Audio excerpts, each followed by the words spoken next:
Hello my friends, हम आज फिर से अपना फंडामेंटल राइट्स यानी कि मूल या मौलिक अधिकारों को लेकर चलते हैं। जैसे हम आर्टिकल 12 की चर्चा कर चुके हैं, आज हम देखते हैं आर्टिकल 13 यानी कि अनुच्छेद 13। हमारे फंडामेंटल राइट्स हैं जो 12 से 35 तक, जो आर्टिकल 12 से 35 यानी कि 12 से 35 तक जितने भी आर्टिकल हमारे फंडामेंटल राइट से संबंधित हैं।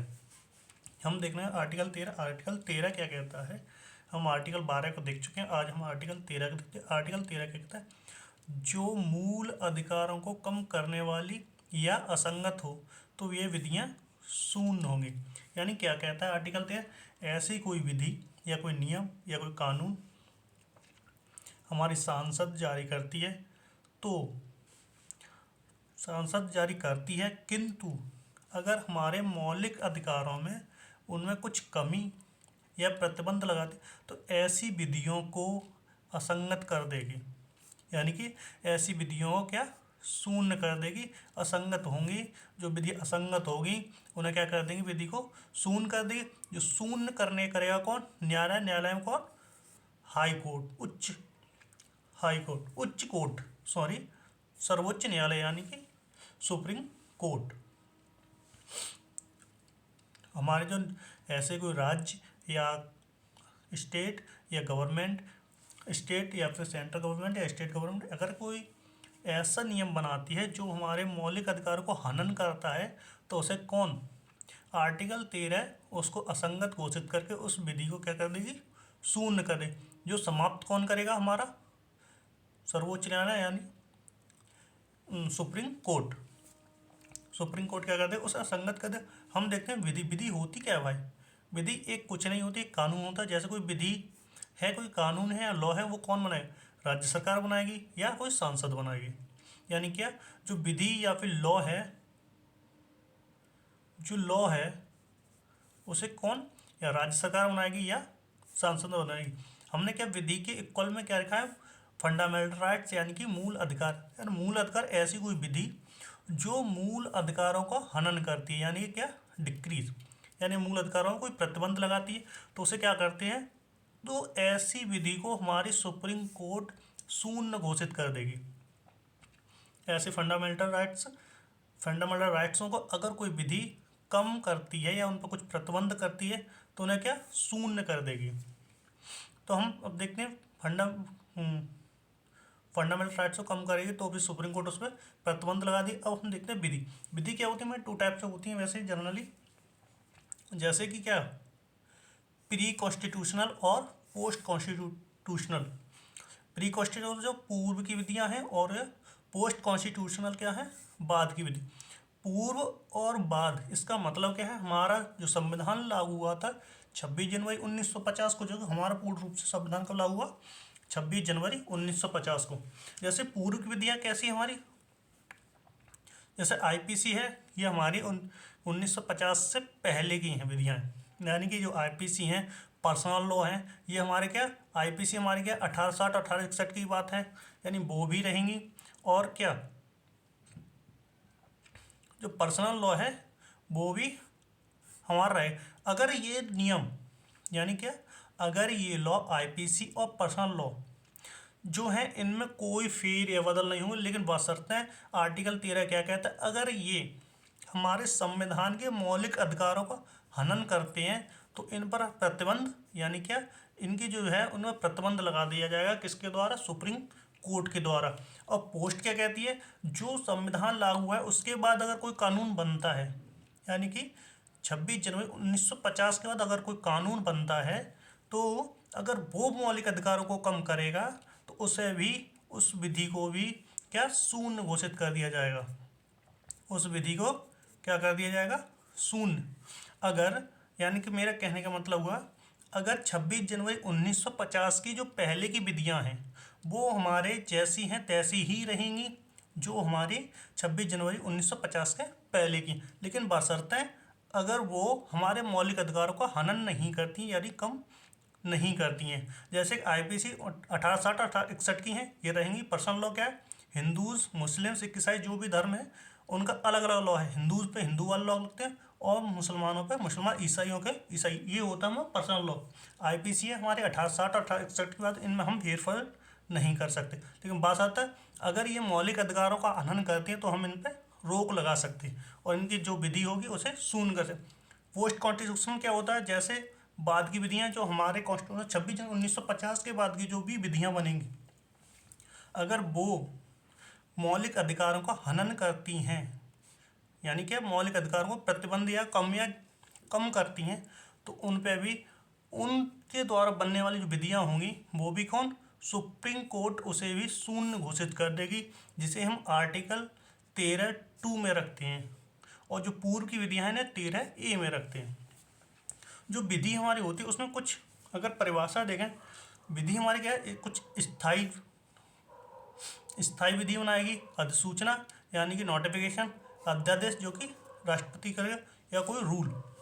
ये जितने भी नियम कानून हैं कोई इनको राज्य सरकार बनाएगी, या कोई सांसद, या कोई राष्ट्रपति। जितने भी नोटिफिकेशन या कोई कानून या लॉ बनाता है, अगर इन पे जो बनने वाले कानून अगर कोई भी मौलिक अधिकारों को कम करे, क्या मौलिक अधिकारों को कम करता है, तो उसे सुप्रीम कोर्ट शून्य, उस विधि को शून्य कर देगी, उस विधि को शून्य कर देगी। अब हम देखते हैं आर्टिकल 3 में क्या कहता है। आर्टिकल 13(3) यानी कि आर्टिकल के 4 पार्ट्स में बांटा गया है। हम प्री कॉन्स्टिट्यूशन आर्टिकल 1 में रखते हैं, आर्टिकल 13(a) में रखते हैं, 13(a) में रखते हैं, और पोस्ट कॉन्स्टिट्यूशन को आर्टिकल 13(2) में रखते हैं, या फिर 13(v) में रखते हैं। हम देखते हैं आर्टिकल 3 या आर्टिकल C। ये क्या कहता है, जो विधि की परिभाषा जो कि परिभाषित करता है, यानी जो विधि की परिभाषा जो हम ऊपर देख रहे हैं उसी क्या परिभाषित करता है। इसमें ज़्यादा कुछ नहीं है। 13(3) में ये सीधी जो विधि है उसी को परिभाषित करता है।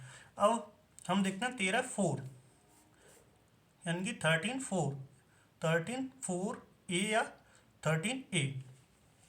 इसमें कि ये क्या कहता है, ऐसा कोई कानून या अधिसूचना सरकार लाती है तो मूल अधिकारों को अगर हनन नहीं करेगी, यदि करती है तो न्यायालय इसे शून्य घोषित कर देगा। क्या कहना चाह रहा है 13(4) या फिर 13(d)?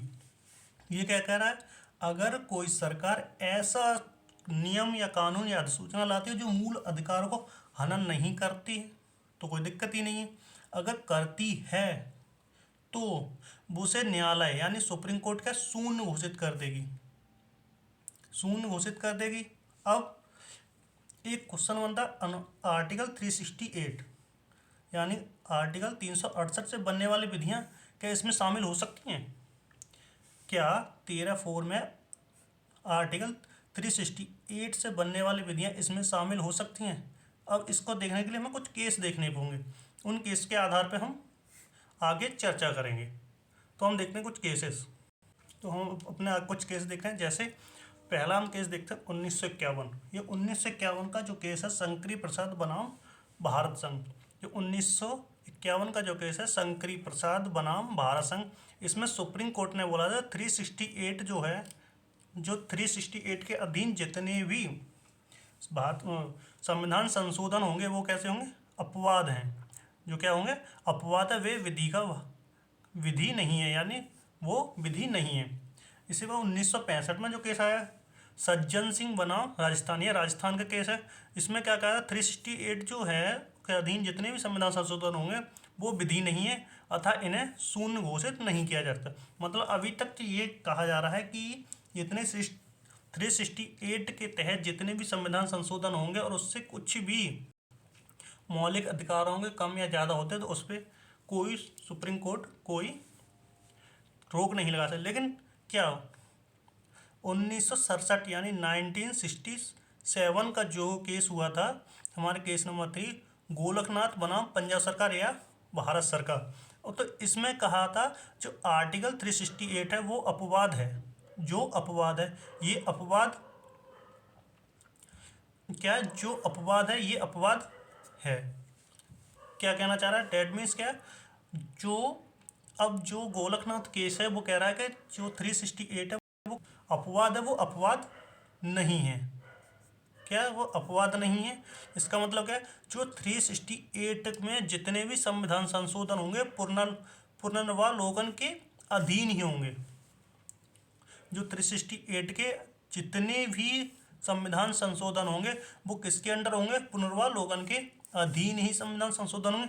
अब पुनर्वालोकन का मतलब क्या कहना चाह रहा है, ये कहना चाह रहा है जितने भी संविधान संशोधन होंगे अगर वो मूल अधिकारों को असंगत करेंगे, यानी क्या, उनका हनन करेंगे या उनका उल्लंघन करेंगे या कम करें, तो न्यायालय उनको शून्य घोषित कर देगा। यानी कि 368 के अधीन जितने संविधान संशोधन होते हैं अगर वो हमारे मौलिक अधिकार या मूल अधिकारों को कम करने की कोशिश करते हैं तो क्या उनको सुप्रीम कोर्ट है उन्हें शून्य कर देगी। क्या कर देगी, शून्य। किसके द्वारा, हमारी सांसद द्वारा, सुप्रीम कोर्ट द्वारा क्या शून्य घोषित कर देगी। एक उसके फिर एक संविधान संशोधन बहुत शीघ्र ही करा दिया था, 24वां संविधान संशोधन जो 1971 में हुआ था। 13 में एक और चीज़ जोड़ी गई थी, 13 इसमें क्या सुप्रीम कोर्ट के अपोजिट एक विरुद्ध खड़ा कर दिया था संसद ने, क्या 368 में विधि में शामिल नहीं होगा। इसने क्या किया, इसने सुप्रीम कोर्ट के विरुद्ध जो सांसद था उसने संसद थी उन्होंने क्या किया, सीधे एक पॉइंट खड़ा कर दिया कि 368 विधि में शामिल नहीं होगा। अब जब विधि में शामिल नहीं होगा तो इसमें हमारा सुप्रीम कोर्ट का एक कोई ना कोई रिएक्शन होगा। तो इसके लिए केस आया था केशवानंद भारती, वेरी इंपॉर्टेंट है, केशवानंद भारती 1973 में जो क्या ये आया था हमारा केस। तो इसमें कहा था सांसद के पास, क्या सांसद के पास संविधान के किसी भी खंड में संशोधित करने का अधिकार है। क्या कह रहा है, संसद के पास संविधान के किसी भी खंड में, किसी भी खंड का मतलब किसी भी भाग में संविधान में संशोधन कर सकता है, किसी भी संविधान के किसी भी भाग में संशोधन कर सकता है, किंतु यानी क्या, संविधान में संशोधन के मूल ढांचे का उल्लंघन नहीं करता।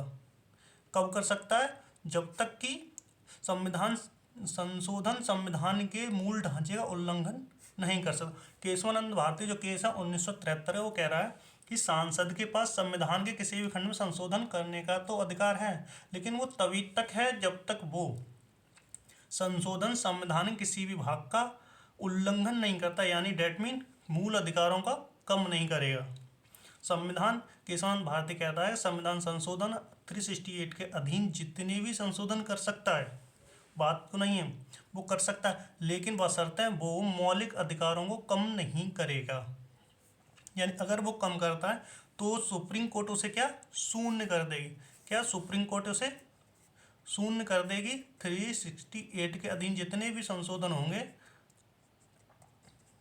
संशोधन उनको क्या कर देगी, शून्य। अगर वो मौलिक अधिकारों को क्या करेगी, कम करने की कोशिश करेगी। तो हम इसके हिसाब आज हम आर्टिकल 13 देख चुके हैं और कल हम आर्टिकल 14 को देखेंगे। हम आर्टिकल बाई आर्टिकल देखते जाएंगे और खूब अच्छे से डीपली नॉलेज एब्जॉर्व करेंगे। Thank you for watching. अगर वीडियो पसंद आए लाइक शेयर और कमेंट करें। Thank you.